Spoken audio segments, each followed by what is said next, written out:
I always characterize CRMs as just a dumping ground, that it's relatively easy to get information in. You go to a trade show, you get a list of participants, you dump it in. You get, you buy a marketing list, you dump it in. And what's really hard over time is pulling the stuff back out. We've got a tool called Agile Insight where clients can upload files and run it against our database and tell them information. We routinely see clients that have 50% of the records that are on their file. Those people are no longer at that district. And so, it just proves the point that this ingestion of information is substantially easier than the maintaining it over the long haul. And getting that stuff back out, because there's nothing more frustrating for a salesperson than to pick up the phone and go to talk to somebody and, well, they left here 5 years ago, or, they died a year ago, or whatever it is. And so, that's really a waste of time, a waste of energy. And yet it's one of the real challenging problems when you're talking about data sets of the size that we manage on a daily basis. Problem is that AI-based tool that's filling up your CRM, right, is sold at a loss, right? Most of these AI companies right now are selling their products, selling the inference on their LLMs at a loss.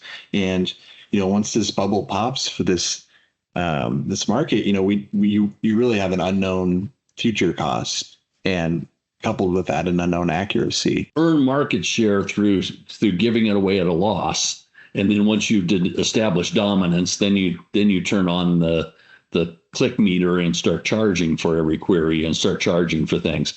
It's going to be an interesting shift in the market to see these massive data centers they're building with millions and trillions of compute cycles and things. Those aren't free. They're very expensive. It's not a one-time cost to get those up and going. Obviously there's significant expenses there. And again, we use AI on our side where it makes sense.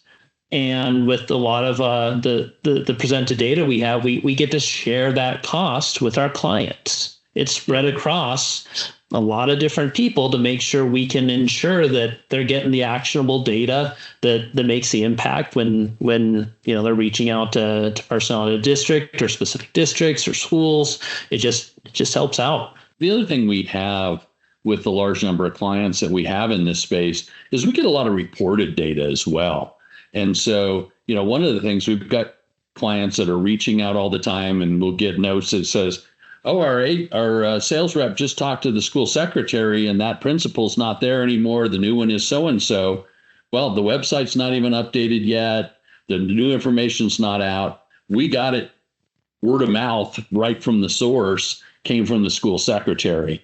Or we'll get somebody's out of office email that says, hey, I retired a week ago. I'm no longer there. They're still on the website. I know it. I look and verify those things. And so, I think that's one of the other things that's really started to help is this shared compilation effort where our clients are reporting issues that says, oh, this person, we just got an out of office that says they retired yesterday.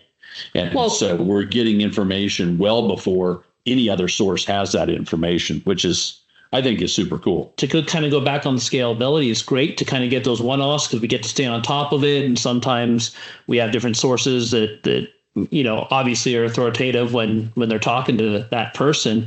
But, during our prime, updating time, which is right about now, we're making anywhere from 300 to 600,000 updates to personnel a week. That's, that in that 600,000 universe, that's people that same role, we verified them again, or somebody completely new, or a new title for a new person. That's a significant outlay week over week. And again, AI is really good at, hey, what about this one? That scalability right now seems a little difficult. We don't see certainly nothing in those trends are reversing. We saw this last 12 months, the highest rate of superintendent turnover we've ever seen, running about between 23 and 24%. It's really just a massive number. And we added new superintendents every week during the last year. So 52 weeks, there was at least one, quite often many more than that every week. And so there's a constant shift and change in what's going on in this environment. And those are important touch points. when a superintendent leaves a district, if that's one of your clients, you got to make sure you're in contact so they know the value that you're bringing. Vice versa, maybe they're looking to clean house and they don't like the products the last guy chose, and they're looking to boot them out and make changes. So their important sales inflection points is those kind of changes. And so being on top of that level of change, I think, is really critical for our clients and really allows you to be on top of that. But, we saw certain states where we're seeing nearly a 50% turnover in superintendents. It's just crazy numbers. We saw some high ones. Yeah, I think they're, mid-30s. Utah was 39%. Yeah, there were some that were a little high, and then even, breaking it out into the size of the districts, we saw some greater volatility there as well. But yeah, and again, it all just kind of depends on the state, depends on the universe. But again, that's supers.